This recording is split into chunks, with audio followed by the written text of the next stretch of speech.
Welcome to A Cup of Tea with Krista Joy. I'm Krista Joy, and this is my tea.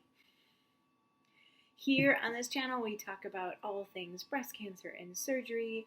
We have recipes and urban farming. Some of you have met my chickens, and we talk about health and wellness and how to make goals. And I am here as an open book for you.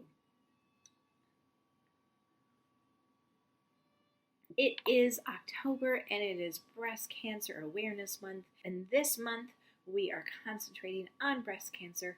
I am a 7-year survivor of breast cancer, stage 3. I had chemo and I had surgery, I had a double mastectomy, I had radiation, I had complications, I had all the things, and I am here as an open book to share with you my experience. But first, the tea and the mugs. So I brought out, I feel like every time I come out and I say, this is one of my favorite tea mugs. But I love this one. This is so special to me. This mug was given to me by a student. Now, you're not supposed to have favorite students, I know, but she was absolutely a joy and delight to have in music class. She was a leader, she was a helper, and she was very, very musical, and I loved having her. And so when she finished 5th grade, she gave me this mug. It is beautiful. I can see my tea, which is always fun, and it says, "We make the most beautiful music." Today I brought one of my local tea places. They are called Miss Kelly's Teas, and this is 2 of my favorite flavors. I love jasmine, and ginger is absolutely favorite, so putting them together was brilliant. It's not too spicy, but just a little spicy with the flowery flavor, and it is wonderful. Since it is October, and it is both my birthday and breast cancer month, I want to bring my personal experience to you guys and help you understand what happened in my life and how it literally changed my life. I know it sounds really strange, but my diagnosis of breast cancer was actually an answer to prayer. We were just having a conversation with our children about how God uses interesting and hard circumstances to do His good work. And I truly believe that is something that happened in my life.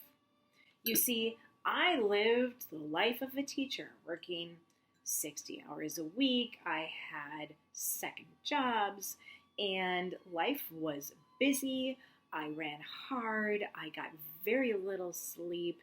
My mother would always say, "Oh, Krista, you're burning the candle at both ends." And I understand what that means, and I absolutely did it. However, I did not like that phrase. I hated being told that I was burning the candle at both ends. But it's true. I got typically about 5.5 hours of sleep. I ate crappy. I did not have time to take care of myself and to plan ahead on meals and lots of other things. Other people were put before me. So my classroom was put before myself. My family was put before myself. My friends were put before myself. Soon after my diagnosis, I sat down with a friend, and she and I had a little conversation about how this is going to change my life in the near future and in the far future. And one thing she said was, Krista, you go and go and go. This is God telling you it's time to stop and rest. And I took it, and I heard those words, and I understand what she meant. Yes, this was a time of rest. It was forced time of rest, and I was grateful that it happened over the summer, because then I actually could rest and be with my children, if that makes sense. Everyone has their own experiences with chemo, and it turns out differently. For me personally, chemo was actually the easier part. It was the surgery and then the radiation and all the complications after that that made things really hard. But the chemo part slowed me down enough to really actually enjoy a lot of things. When I slowed down, I was able to sit and read. And we went to the library a lot and then brought books home, and we just had reading sessions. We would sit on my bed and do coloring, and I would be able to sit and rest. And it helped me slow down. And that's what I needed. I physically needed it to recover with my body, but my soul needed that. And I learned how to rest. Another reason that breast cancer was an answer to prayer was when I ended up with complications after surgery and after radiation. Lots of things happened. Realizing that I was sick or had an infection or something. I remember I weighed myself. I was at 190. I was hardly anything. I could hardly eat anything because I had this infection in my body. After that, I rested a lot, and I needed to rest. Remember, God told me this is your time to rest. And I took that, and I took too far. And eventually, when my weight billowed to almost 250 pounds, those complications that I ended up having and getting a hernia from my mesh, from my tram flap, made me finally confront my weight problem. I had confronted it once before I had children. I had lost 60 pounds, and that was fantastic, but it wasn't a lifestyle change, and it ended up being not helpful to me. And when I finally went to the doctor and he said, I will fix it, but you have to lose weight, it was in the back of my mind for 2 years. But that was the reason why I gave my why.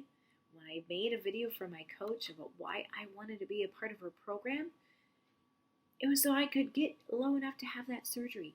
I knew that's what my body needed. And so if I hadn't had breast cancer, I would not have gone through the program that I went through, have the success that I did, have a great, successful surgery, and now 2 years later, I am still the lowest that I have been in my adult life. Because of breast cancer, because of my complications, I was able to get into that program, and this weight loss program was more than I had ever had, because it wasn't just the science of it, it wasn't just the counting calories of it, it wasn't just the measuring of the food, it was the accountability and the mindset. And that is one thing I loved about what my coach did for me, is she literally changed my mindset. I had a very negative view of myself. I had a very negative view of how I did things. I literally thought, and it might be partly true, but I literally thought that the reasons why I was having trouble in my classroom was because I was the fat teacher. I really looked down on myself, and I was not an effective teacher when I had no confidence in who I was. And when I finally changed my mindset and changed that I can do hard things, everything changed. I got breast cancer. I learned to rest. And then eventually I learned how to move my body, changed my mindset, changed the way I ate, and changed my lifestyle. And now I am better with self-care. I am better with my family because of breast cancer and my new mindset. I had the confidence to leave the classroom. Now, I don't think that's what everyone should do, and I don't doubt that there is a chance that I could go back. I don't know. But I needed teaching music to look different. And I needed to take care of myself, and I knew that. And so God gave me the voice, gave me a chance to finally sit down and say, this is the time. What an answer to prayer. I was able to leave my position, homeschool my children, be a coach, which I so love doing, almost as much as I love teaching music. And I do still teach music. I have small groups, I have one-on-one, I teach piano, I teach ukulele, I teach little ones, I get to teach large groups at a community area. It is fantastic, but it looks different, and I needed it, at least in the time being, to look different, and I am so grateful for it because I have reflected multiple times in the past year of how much I really enjoy doing what I do. If I had not had breast cancer, I don't know if I would have ever had a mindset change and then a job change so that I could be so much happier. Breast cancer was an answer to prayer. And I'm so grateful to God that He led me through that dark path so that I could get on this side. Till next time, drink some tea with me.